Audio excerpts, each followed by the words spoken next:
Spartan Nation and beyond, what's going on? I'm Ken, the super cool Spartan. My brother Brian, the super mad Spartan. Cue the woodshed, the hoops edition back at ya.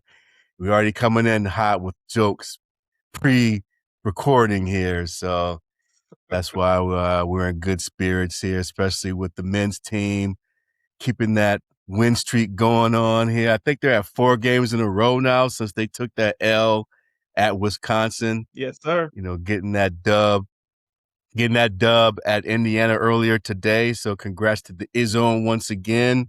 Regardless of the record of Indiana playing there, it is tough business. So they're getting it done on the road. So kudos to the men's team doing that.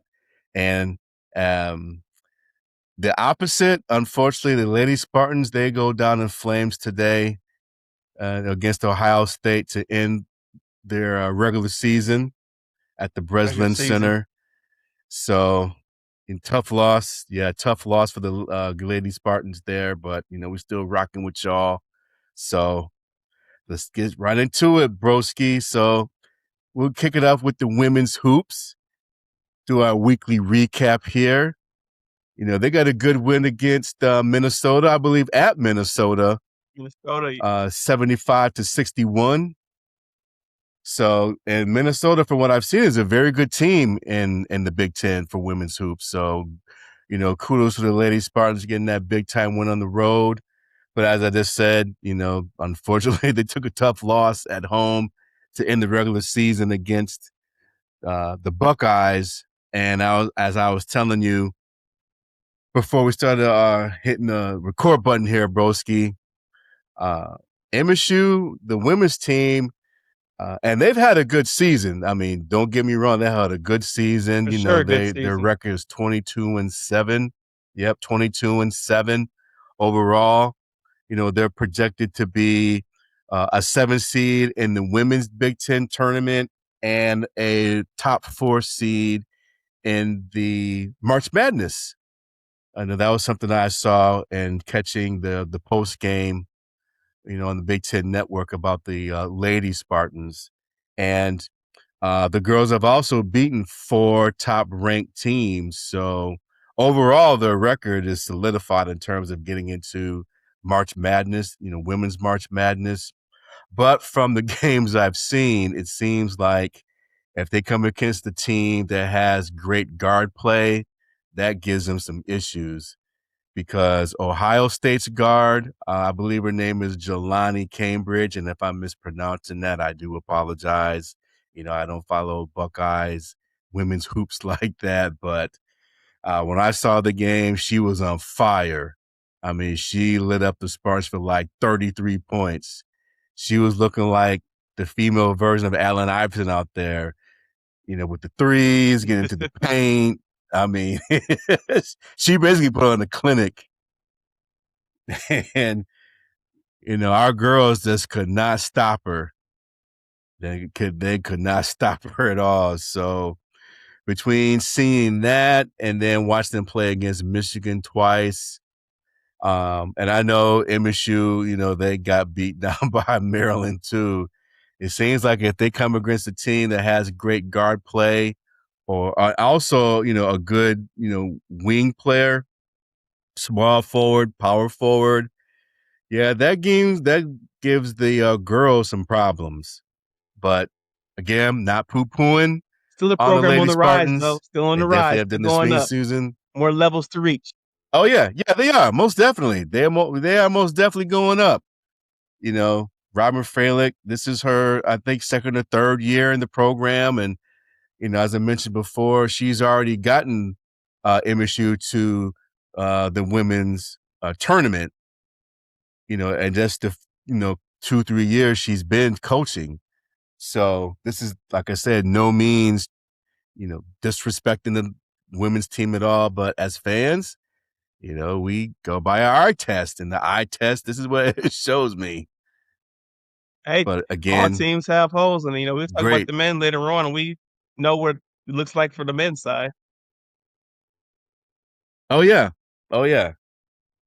Yeah. No team is bulletproof. Every team has a weakness. It's just a matter of how I can exploit it, from a coaching's perspective. But like I said, from a fan's perspective, from what I've seen, still a very good team moving forward. So I expect the Lady Spartans to do their thing in the Big Ten tournament, as well as in the March Madness, the women's March Madness side. So kudos to the Lady Spartans. They've had a great year. I didn't know that this was their last game of the regular season until I actually saw it on the calendar. So we'll definitely be watching them moving forward.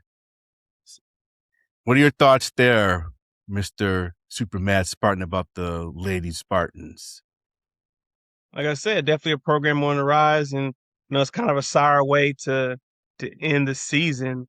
But you have the Big Ten tournament, you have the big dance coming on, and it's another opportunity to raise the profile of the team.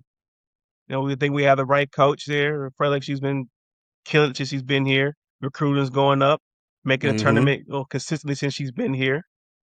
So they got a chance to regroup and show out, and and see where they go from there. Yes. And what's interesting from what I've heard about the women's Final Four, the women's March Madness, is that I believe that they play home games during the tournament, if I'm not mistaken. I mean, I could be wrong again. Listening to the Big Ten Network, it sounded like they can host a home game. It's either for March Madness or maybe for the Big Ten tournament. I'm not really sure, but when I heard that, I was like, oh, okay. If they could host a home game Do a little more for, research, confirm it. tournament, yeah, that'd be great. Yes, definitely have to do the research on that. So, overall, the women's team, they're in good shape. So we'll be watching the Lady Spartans as they continue their march forward in the Big Ten tourney and the women's side of March Madness. So let's get on to the men's side. It's been a good week for the Izzone, man. I mean, winning at Purdue, first time in 12 years, We have which I didn't know that exercised the happened until they mentioned demons. it. What's so funny is during the Purdue game, they showed highlights of the last time they won at Purdue. This was back in 2014 when Gary Harris was on the squad and Adrian Payne. Rest in peace to Adrian Payne. Denzel Valentine was on the team. Valentine. And Denzel Valentine was on the team. I was like, wow. Travis Trice. I mean, and the uniforms. It was a time ago. Yeah, the uniforms look mad different they look mad different compared to now. Because I think back then they was all about the baggy shorts. Long hoop short. Yeah, the long hoop shorts and everything. So shout out to the Izzone and the exercising that demon. Because I did not know it was that long. I mean, that was. I've talked about my last son was just like it's been a one long, or two the last time 12 years. they won at Purdue. Yes. And that was a great victory because the way that MSU was kind of looking after after they lost to Minnesota, you kind of looking at the schedule the rest of the way, like, can they really win at Purdue? More than likely, it was like, no. But like I said, man, after they took that big L at Wisconsin, they've been on a roll. And even today, like at Indiana, again, another venue that's hard to win at. So they basically did the sweep of the state of Indiana between Purdue and Indiana. So And as I mentioned before, MSU on a 4-game winning streak. So they're really coming into shape. It's that time of year. We So in, that third month of the year, February, March, we in Izzo. So we'll see how far we can go with it. And then just going back to the yes. Purdue game, it was actually a really high level basketball game. One of the few games that the Big Ten refs just didn't completely suck and stink. They let the game kind of go. Oh yeah. And Purdue, Michigan Yes. State punch, counter punch, come back. The state takes a 8-point lead last few minutes, and Purdue's frantically fighting back, and the state ends up winning the game on defense. And of course, Jeremy Fears Mm-hmm. doing what he does, just controlling the game, has the game on the string. And I'm glad to see, Kohler's kind of getting back into form. Yes. Cooper had a good game versus Purdue. The young guys, shout out to Kurtang. The last for Purdue and Indiana, Mm-hmm. he's been on fire, coming off getting big buckets. Yes, And he his has. defense, not like Yes. it's been better. It's like it hasn't been he's not like, oh, he's a shut down defender, but he's been more serviceable lately. At this point, maybe Izzo can Mm-hmm. he can guard Izzo's mother, as they said. But he's been hitting his shots, and that opens up a new dynamic for Michigan State. And I also want to talk about mm-hmm. Cam Ward again. He finally got back healthy with his wrist, and he comes off the bench and gives Michigan State energy, rebounding, toughness, puts a few points on the board here and there. That's a big development because you're going to need those little few minute plays and spurts from people in the tournament. Oh yeah, for sure, most definitely. Yeah. Cam Ward, he reminds me of like a true Izzo recruit. As a young player coming off the bench, gives you like 8 to 10 points, does all the dirty work in the paint, he gets those key rebounds, and then he puts those key buckets in tight games like against, Purdue. Because I think he scored like 8 points in that game, had a few key Yeah, 8 rebounds. points So for sure. I mean, I know he yep. missed those free Yeah, throws, so but those are the type of things that hey, he grabbed the yeah, rebound when we that needed it. sucked. That's you forget, like, he's a true freshman. Yes. Like, this is his first year of college basketball. And so Yeah. him and my guy Yeah. Scott coming on, like, bodes well for the future. Yeah, Jordan Scott, yeah. Oh, yeah. Yes. So, yeah, that game, Purdue, monster. Monster. So, yeah, getting that first victory in 12 years, definitely a great monkey off the back there. And then today at Indiana, they just controlled that game from start to finish. I think the closest 100%. Indiana got to Michigan State was maybe 8 points. It was like 6, but they got to So 6. It was every okay. time Indiana made a run, like, they tried to fight back, you could feel like the momentum starting to swing. Michigan State just like, nope, Mm-hmm. hit him right back in the mouth. And usually it was like a Kurtang 3 or Jeremy Fears step back. Like, yeah. The most Yeah. impressive thing about this game to me was, we're killing Indiana in the post. They start the game off. Kohler gets like 9 quick points, like bucket, bucket. Carson Cooper's, in the paint. We're killing them in the paint. But the Big Ten refs, they just called so many fouls in the first half. There was over 20 free throws shot in the first half of this game.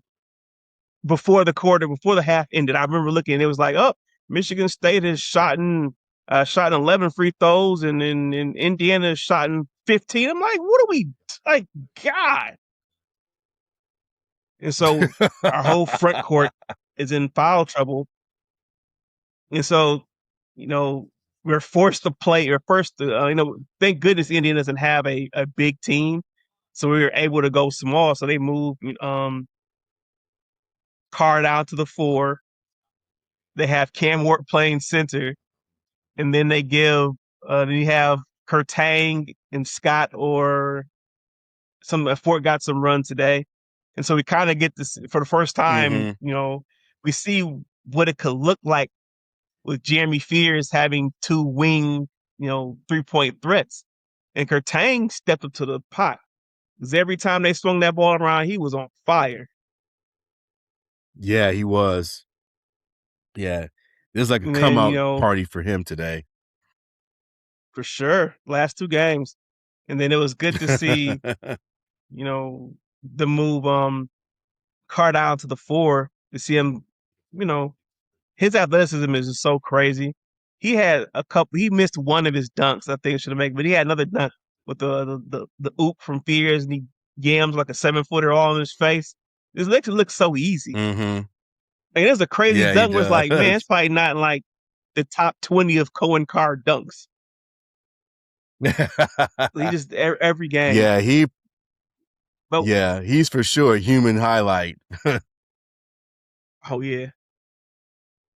And so, Fears, I'm really liking his game, the way he's pushing the pace and while he's controlling it. You can always kind of tell in the first half he's getting other guys involved. He's not really looking for his shot, but then it feels like people get lulled into that, and then Fears has really found his Mm-hmm. mid-range jumper, and he's become a more consistent threat to score. Yes. He's the 3-pointer, like, all right, I think it was 2 for 5 today from 3-point land. Like, oh, 2 for 5, like that's 40%. Like I would take that every day from Jeremy Fears. Make those Oh teams yeah. pay. Make them Oh have to yeah. guard you. And there are a few times you can tell, like, Right. well, Indiana was so concerned about the wings that Fears just, easy layup, easy layup. Oh, you're gonna sag off and give me this, free throw jumper. I'm gonna hit that. I'm gonna hit that consistently. So when State is playing, Michigan State is playing the way they are right now and have the shooter they're getting, it makes them a very tough outcome March. We still have our flaws. Fears can't play the whole game, and we survived with Mm-hmm. Wojcik minutes. And it's not, and I don't mean to crap on Wojcik. It's just he's been put in a position where he has to play, and he's not Yeah. a guard at this level. So it's an amazing thing to see, and it feels really good to see where the team is trending, as we turn the calendar to March. Mm-hmm. And another thing I'll add is, again, since they lost at Wisconsin, they haven't had these first half lulls offensively. It seems like they've found a good rhythm to score offensively in the first half and then to keep it up in the second half. And then when it comes to those last 7 minutes of the game, if the game is kind of teetering or if the game is kind of tight, that they can really lock in on their defense to take them home. But the main thing is it's good to see them actually scoring in the first half, because I would say since the Rutgers game, definitely in Michigan. I mean, only scored like 26 points when the first time they played against Michigan in the first half. And yeah, it was Rutgers where they had to really go they went the overtime to win that game.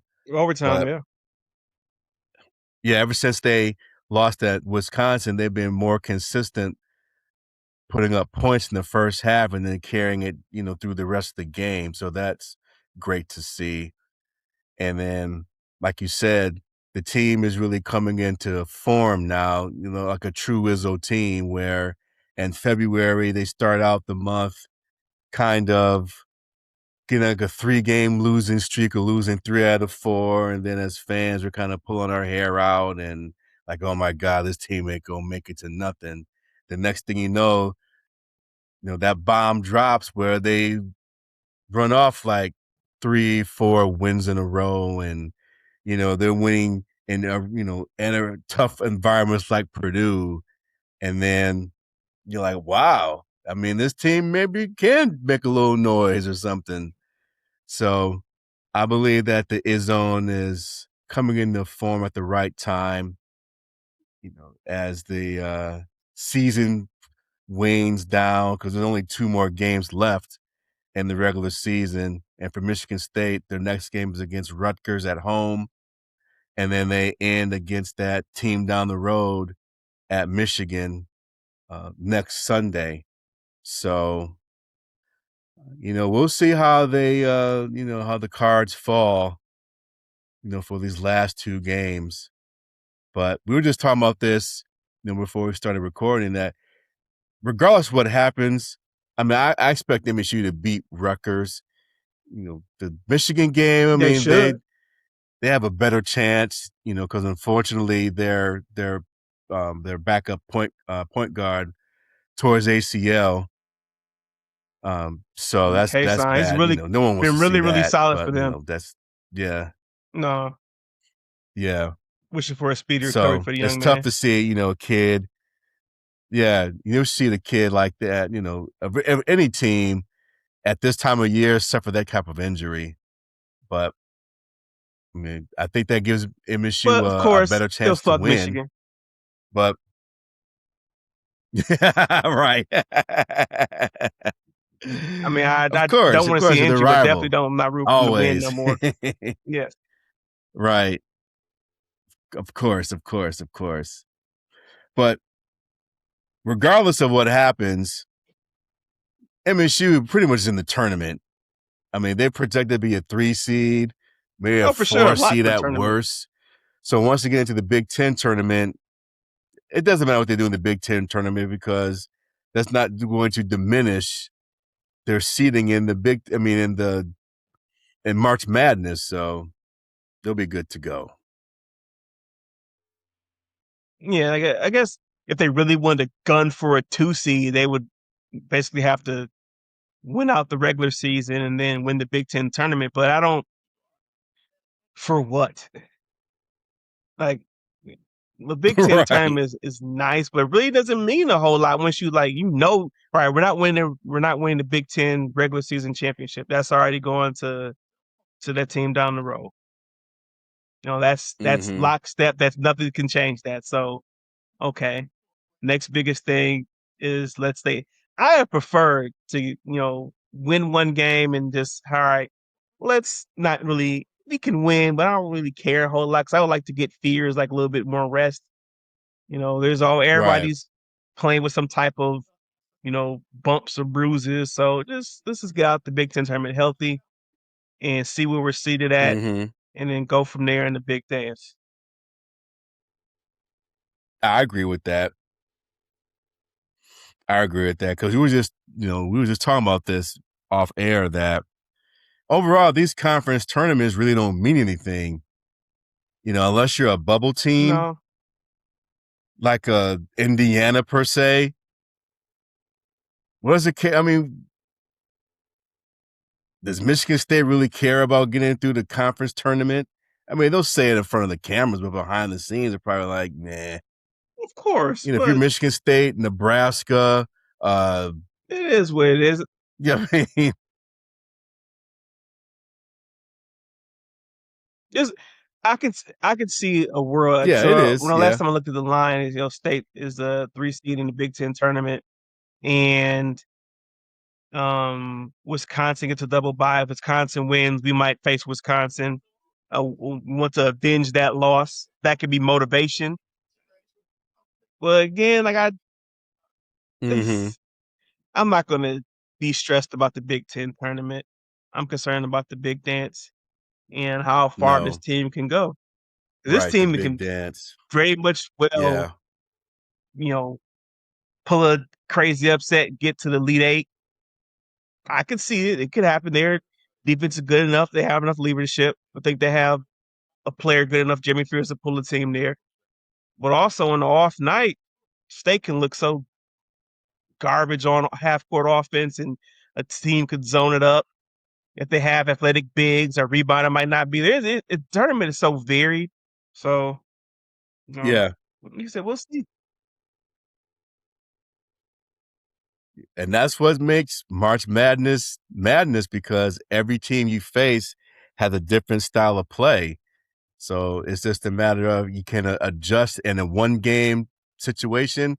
How can you adjust to that style of play to get a victory?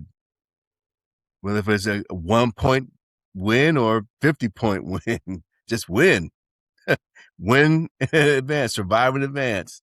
That's all that Survive in matters. advance. Yes. Yes. So keep on rising, Izzone. That we're gonna be watching because as we know, the past few years when the football team has been subpar to terrible to watch, is always the Izzone that's shining bright to give us Spartan fans something to watch and cheer for.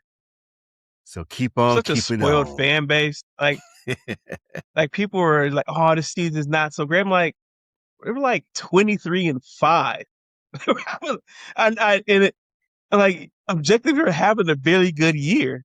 It's just, our expectations Oh are yeah, it's a great Big Ten year. I mean, Big Ten yeah. championships and Final Fours and hopefully it's a second national championship. So that's why everybody's kind of like, yeah, Big Ten And tournament, people for Big Ten tournament. yeah. And people forget that in the non-conference, MSU was that team. I mean, they've beaten some very good teams in the non-conference play. Yeah. I mean, We teams that are collected some doing bodies. with I the would definitely exception of say at like a minimum, Kentucky. we should be a top 10 team. I truly feel and believe Michigan State is a top 10 team in basketball right here, right now. Mm-hmm. Yeah. Oh yeah. And other than Kentucky, because Kentucky's kind of could have been lackluster this season. I mean, Falling off a MSU has fucking cliff. I mean, they've yeah, yes. And they've beaten some very good teams pretty convincingly. I mean, the only team that in the non-conference that they lost to was Duke. And that was a close, So, like, hey, yeah, last 23 and second, last 5. minute game loss. It's a good season. Yes, it is. It is. But hey, that's why fans are short for fanatics because, we're a prisoner of the moment. So when MSU was going through that slide of losing 3 and 4, like I said, we was all pulling our hair out and like, yeah, this team is, fears he ain't got You know this what's or even such funnier ain't though? got that or It was a 2-game slide. They lost 2 games. They lost to Michigan, then it was Minnesota. And then they won a few games. They went West Coast, won those games, lost to Wisconsin. So that's 3 losses right there. And they lost to mm-hmm. Duke. What's the 5th loss? Duke, Wisconsin, Michigan, Minnesota. Did I already say Wisconsin? I think Minnesota. it's right here, Wisconsin. So we lost like 2 conference games. Like it's for any other team in the nation, like outside of doesn't have national championship aspirations, we've had a fantastic year. But for us, it feels like we're just returning to form, Oh yeah. because it went through some down years after Yeah. Cassius Winston was gone. We kind of bubble team for a little while. Last year was the first time like, hey, we're we are Michigan State and we're back. We're gonna make some noise. The recruiting has picked up with Izzo, Yeah. and so we'll see where it lands. Yeah. Yeah. And speaking of recruiting, I wanted to bring this up to talk because this is an interesting topic I saw on Instagram. I caught this snippet. You may have too, Broski. Caught this snippet of 97 won the ticket. I think it was last week sometime. and they were talking about the way that Captain Kirk, aka Dusty May, has recruited this year versus Tom Izzo, where Tom Izzo is more, old school, more traditional. That I'm gonna do a heavy recruiting thing, bring in the top high school talent, and put my spin on it and have them do their thing as the years progress. Whereas Dusty May basically just opening up the checkbook saying, hey, come on through. And it's definitely worked out for them. But the guy, and I don't know who the person was who was talking about this on the snippet I saw on 97 won the ticket, but he had posed this question saying that, if you're a State fan, would you be upset or irate or what have you about Tom Izzo now opening up the checkbook to bring in players compared to what Dusty May has done? So I thought that was an interesting topic because I know amongst my college buddies, we've talked about the way that Izzo's recruiting, versus Dusty May, and how it's, turned out some pretty quick results, for Michigan's, kind of similar to what Kirk Cignetti did with Indiana. So what are your thoughts? Do you think the Captain Kirk way is the way to go, or is it the old school Tom Izzo way for recruiting? Because Michigan State does have the top recruiting class coming in, next year. But then you got to This go through the might growing not be the pains. So do you want to go through the growing pains or for sure. open up the the purse and say, hey, what's his name? Yaxel Lumberg or something. Here's $2 million check to come from where he came from Lindeborg, yeah. to come play for the Wolverines. Yeah, I'm sure he's getting And paid more than 2 mil. the So what are your thoughts on that? Well, my answer truly is it's a combination of both. I think you can't just survive alone in the transfer portal era just based on recruiting and not bringing people in from the outside. That you can't win that way. I don't believe you can win that way anymore. And also, I don't think what Michigan is doing, just open the checkbook and everybody come here. I don't think it's sustainable. This year they might win after championship. It's very much possible, and it could work out for them. And the means justifies the end. But what about next year? Okay, so you're gonna keep on just open up the checkbook, paying these guys crazy amount of money every year to come to your school, and then left with nothing the next year. So, because right now their whole front court, I believe, is they're all projected to be first round NBA picks, like one of the top 20 picks. So, yeah, they're good and that works and it's cool. But all right, you lose three of those, you lose those three next year. Whatever scenes you have in your roster is gone. And so now you have to bring in more people and do it all over again. And it doesn't always Fresh work out new that way crop in of college. players. It helps because, Dusty May is a good coach. Yeah. Is a good coach. So it helps out that he can, get the guys and kind of make it work. But is it always going to be that way? Who's to say? And with Michigan State, Izzo's Right. he's very loyal. He's not going to over recruit his guys. But I also think that could it has cost Michigan State in the past. We could have brought in a center because we've needed a center for a while.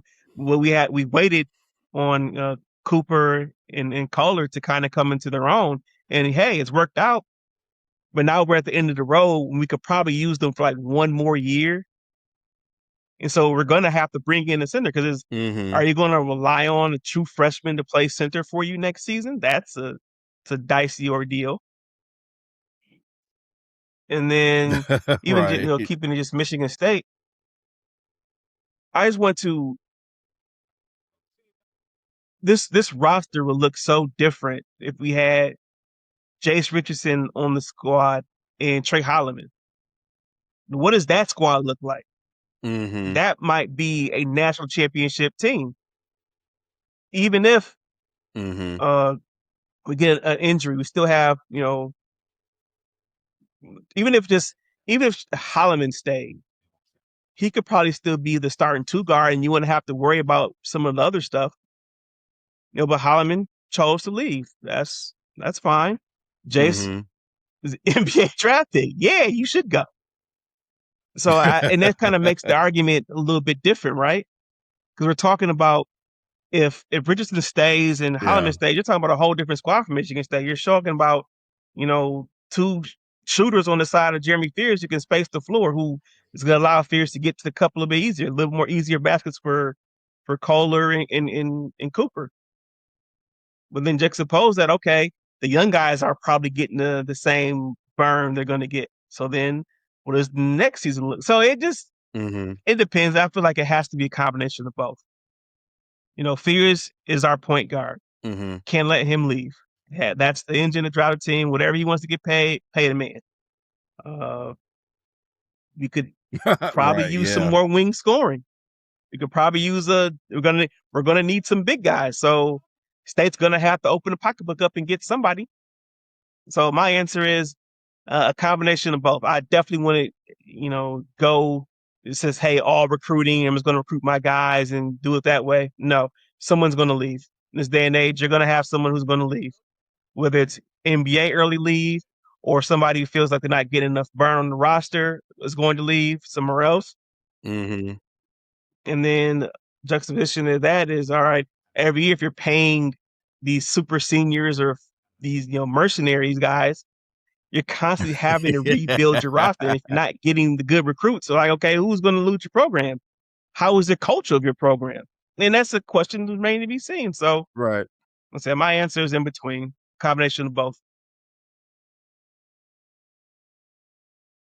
Okay, I can respect that. If I had to choose between the two, I would lean more towards the way that Izzo's done it because, to your point, how many times you're going to start writing checks to get the top players from whatever program to lure them to, to your neck of the woods to play, because eventually that check's was going to dry out. So it's hard just to say, okay, whomever from wherever, here's a check for $1.5 million, come on through and get this other dude, You $1.5 lowballing million, these come on players, through. and then $1.5 million. That's all I'm well, saying. whatever Like, the going rate is. The basketball players, yes. All right, $3 million, whatever the going rate is right now in the world of NIL, $3 million. Yaxer, here's $3 million, and whomever from wherever is $3 million. Here's $20 million for my starting five. Y'all win me 2 national championships. Versus the old school with Izzo.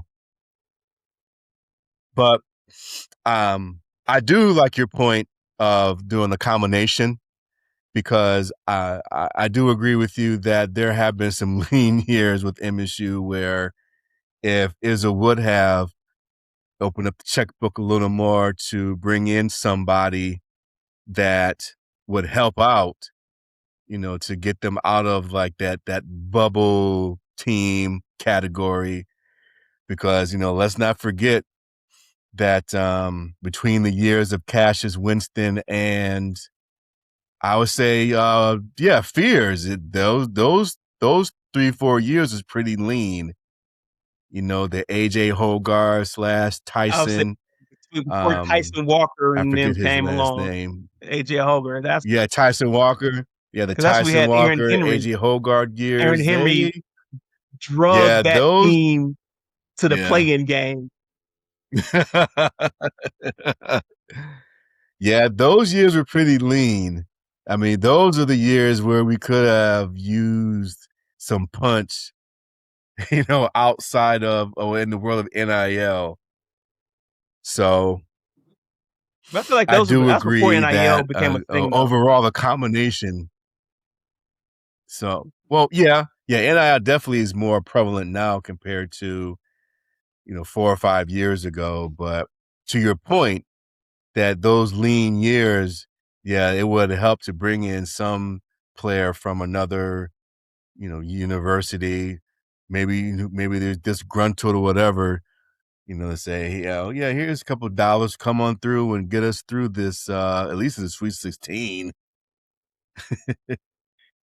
So overall, yeah, I agree that a good combination of recruiting and bringing in good talent through the transfer portal helps. But if I had to choose, yeah, I would go more the Izzo route because, again, you just can't keep paying players because eventually that well is going to dry up too. You gotta have the So results, it's going to and be interesting I to feel like see it's how this more plays out for, volatility with just paying players. yeah. Quick example is Texas Tech, the Texas Tech football team, because they're big time donors, whoever like the billionaire guys from Texas Tech, they basically, pulling up all that bread for their football team. And if memory serves, I don't think Texas Tech made it to the to the playoff this past They season. were close, so So, they wouldn't be. I I mean, think they how'd you look did, at that? but I it, you can pay all the money in the world. You have to have the coaching. The thing that made Indiana, football Right. is that Coach Siggs is a great coach, and they had the money to bring the people in. So it all has to kind of come together because there have been plenty of Yes, it does. men's basketball teams that have paid for rosters that have been complete nothings. You know, as whiny Mm-hmm. as Captain Kirk is, they he's a good coach. So that helps with Michigan. So from that perspective, it has to be a little bit more of just cutting the check too. Yeah. Yeah. Yeah. The captain, yeah, he's a good coach. I give him that. I give him that. So, but yeah, it was just an interesting topic because, on 97.1, with those personalities, it's more, rah rah and yeah, I want to, beat down, certain people, who are making these decisions, within these programs. So they're a little bit more volatile with, these type of topics, because they have a lot more Yeah. to ride on with their ratings. So, Yes. but still, good conversation. Good conversation. Good conversational piece here in this world of NIL and whatnot. And Broski, I was thinking about this that we need to do a more in-depth, you know, dive into NIL for our listeners and audience because from a fan's perspective, all you see is just these dollar signs of millions with some these players. So it gives a perception that in the world of NIL that most players get these big time checks to come to X university to play for the team. But as we Nah, learned, when we spoke to Ed Tillett, that's not really the case. no, there's some who getting So, the big checks. Majority of them are not. right. So, yeah, we're going to do another deeper dive in the NIL world to answer more questions about it. So stay tuned for that. Stay tuned for that. So On another route here, on another note, time for the fun hoops fact here. Brought to you by Q the Woodshed. More so brought to you by Ken the Super Cool Spartan here. So this was a good question for you, I think, Brian. A good Okay, question I'm here locked in, for you. ready to Another go. multiple choice one here. So as we talked about earlier, Tom Izzo got his first win at Purdue in 12 years. So the question is, how many wins does Izzo have in total at Purdue during his tenure as Michigan State's basketball coach? Had a brain fart there. I was thinking about the Tom Izzo football building. But how many wins does Izzo have at Purdue as the head coach of the men's basketball program? So is it 19, 21, or 24?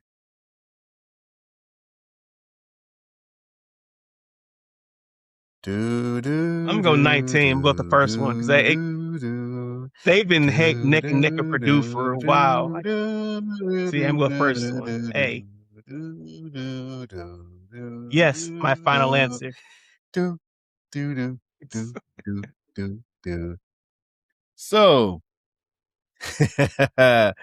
Mr. Superman Spartan says Izzo has 19 wins. And the survey says, ding, ding, ding, correct. Izzo has 19 wins at Purdue ever since he's been the basketball coach. So, yeah, that was a great one there, sir. I thought I would have stumped you with that one, but I was wrong. No, they just, you know what it is? Because they play Purdue at home. I started seeing all these statistics popping up on the social media stuff. And one of the ones was like, State the last like 10 games versus Purdue has not been very good. Like so we talked about it last podcast. Like, Purdue's had our number for a little while, and we just started getting back to beating and competing against Purdue. So I figured 19 had to be the safe bet. Whatever the lowest number was, that's what I was going to pick. Oh, okay. I should have did like 16, 17, and 19. Then you would have picked 16 and lost. But yeah, 19 is right. Could have gave me like one of those old school another notch for chemistry you. test at Michigan State. You have A through I, multiple choice.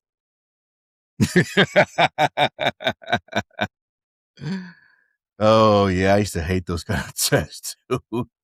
You have like 6 multiple choice answers to choose from. Like, God. Like, damn. Yeah. Another good hoops episode here in the books. Any final words here, broski, before we get back on the next pod about Spartan hoops, which will be just the men's edition, I think, because the women have already wrapped up their season.